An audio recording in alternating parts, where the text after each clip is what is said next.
Dear students, मेरे इस channel Amod Tiwari classes को प्लीज सब्सक्राइब कीजिए ताकि आने वाले समय में ऐसे ही एजुकेटेड वीडियोस आप देख सको। Thank you. अज्ञे जी का पूरा नाम श्री सच्चिदानंद हीरानंद वात्स्यायन अज्ञे था। बहुमुखी प्रतिभा के साहित्यकार अज्ञे जी का जन्म 7 मार्च 1911 को उत्तर प्रदेश के देवरिया जिला के अंतर्गत कसिया गांव में हुआ था। 1929 में बीएससी तक शिक्षा प्राप्त करने के बाद स्व अध्याय से इन्होंने अंग्रेजी और हिंदी साहित्य का अध्ययन किया। इन्होंने संस्कृत का भी अध्ययन किया। इनका जीवन यायावरी का तथा क्रांतिकारी का था। 1943 से 1946 तक इन्होंने सेना में नौकरी की। कुछ दिन जोधपुर विश्वविद्यालय में भी काम करते रहे। सांस्कृतिक कार्यों के लिए अमेरिका भी गए। इन्होंने पत्रकारिता के क्षेत्र में भी दिनमान, प्रतीक और दैनिक नवभारत टाइम्स में काम किया। इनमें ये संपादक के पद पर कार्यरत रहे। ये महान कवि, कथाकार, समीक्षक, चिंतक और विचारक भी रहे। तार सप्तक, दूसरा सप्तक, तीसरा सप्तक और रूपांतर इनके द्वारा संपादित काव्य संकलन है। इन्होंने भग्नदूत और चिंता नामक छायावादी कविताएं लिखी।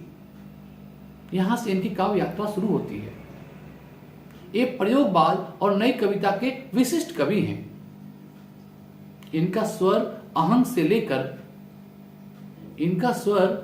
से लेकर समाज तक, प्रेम से लेकर दर्शन तक, प्राचीन ग्रंथ से लेकर आधुनिक चेतना तक, यांत्रिक सभ्यता से लेकर मानव परिवेश तक, यातना बोध से लेकर विद्रोह की ललकार तक, मानव सौंदर्य से लेकर के प्रकृति सौंदर्य तक फैला हुआ है। इनके काव्यों में कहीं कहीं गहन संवेदना का दर्शन होता है तो कहीं केवल शुष्क बौद्धिकता का ही दर्शन होता है। इनकी बौद्धिक संवेदना कहीं कहीं इनकी संवेदना को नियंत्रित करती दिखाई पड़ती है तो कहीं कहीं पर व्यंग के रूप में व्यक्त होती हुई लगती है। अज्ञे जी कविताओं में जो स्वर विविधता है उसका प्रमुख कारण उनकी बौद्धिकता को ही माना जा सकता है। संवेदना और बौद्धिकता के साथ साथ यात्रा जहां रूमानी परंपरा को तोड़कर नए सौंदर्य बोध से संपन्न स्वस्थ काव्य को दृष्टि कराता है, वही बौद्धिकता का अतिरेक शुष्क, दुरूह और नव रहस्यवादी कविता को जन्म देती है। अज्ञे की छोटी छोटी कविताओं में भी सौंदर्य और भाव सृष्टि की विशेषता मिलती है, चाहे वह कविता व्यंग, सौंदर्य या रूप अभिव्यक्ति किसी भी रूप में क्यों न हो। अज्ञे ने मानव को सदैव समाज के संदर्भ में देखा है। वह समाज का अंग है और समाज द्वारा ही वह निर्मित है। अज्ञे प्रमुखतः छायावादी हैं, बाद में प्रगतिवाद से प्रभावित हुए हैं, बाद में वो प्रयोगवादी हैं। उनके काव्य में मध्यवर्गीय पीड़ा का बोध मिलता है। अज्ञे की भाषा सरल, सुबोध और प्रयोगवादी काव्य में बिंब प्रधान हो गई है। इनके गद्य की भाषा बोलचाल की भाषा है जिसमें तद्भव शब्दों का स्वच्छ प्रयोग हुआ है।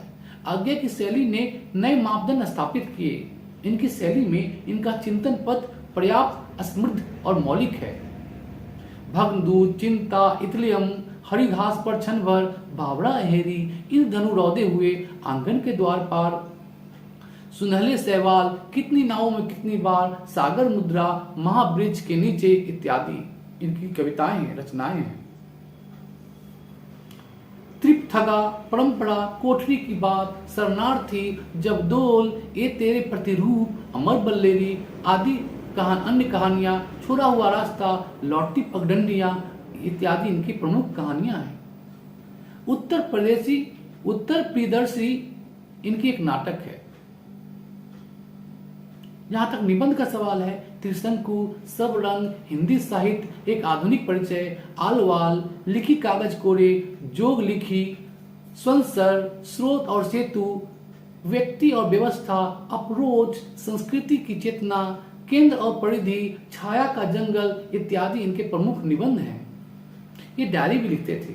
आधुनिक हिंदी साहित्य, तार सप्तक, दूसरा सप्तक, तीसरा सप्तक, चौथा सप्तक, नए एकांकी, नए साहित्य, स्पष्टता आदि इनके अलावा अज्ञे जी ने बंगला, अंग्रेजी आदि साहित्य की कई पुस्तकों का हिंदी में अनुवाद भी किया है। तो ये हम लोग अज्ञे पर टिप्पणी डिस्कस किए। आशा करता हूँ आप लोगों को समझ में आया होगा। थैंक यू, धन्यवाद।